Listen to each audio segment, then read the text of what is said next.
આપણા જીવન પાથેમાં એક પૌરાણિક વાર્તાને આપણે સમજીએ.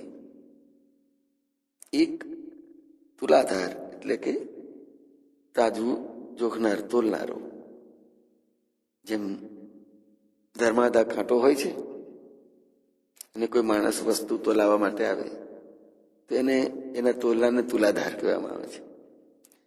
એક એવો તુલાધાર અત્યંત સન્નિષ્ઠ સજ્જન માણસ હતો, સંતોષી પ્રકૃતિનો હતો, સાત્વિક હતો.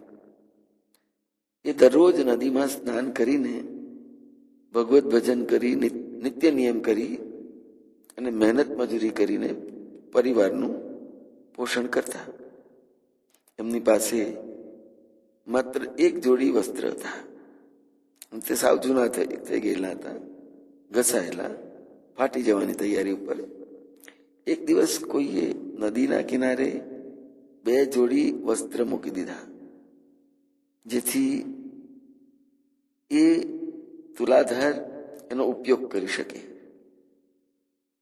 સ્નાન કરીને બહાર નીકળતા તુલાધારે બીજા કપડાં જોયા, પણ તેને સ્પર્શ ન કર્યા વગર આગળ વધી ગયો.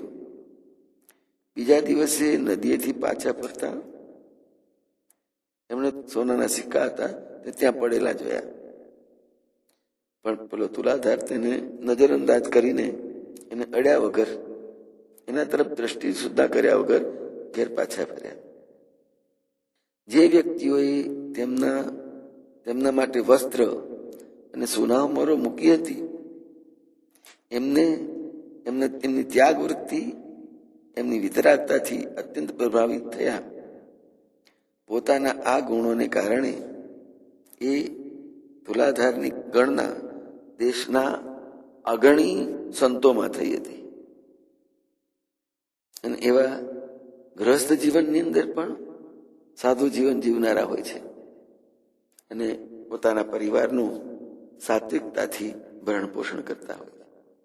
આપણે પણ વિચારીએ કે જ્યારે કોઈક અનીતિનું લેવા માટે દોડીએ અથવા કોઈનું આર્થિક શોષણ કરવા તરફની આપણી વૃત્તિ લલચાય, ત્યારે સાવધાન થઈએ કે આ તુલાધાર જેવું ઉદાહરણ આપણા જીવનને સાચું માર્ગદર્શન આપે, લોભ તરફ ન લઈ જાય. જય ભારત.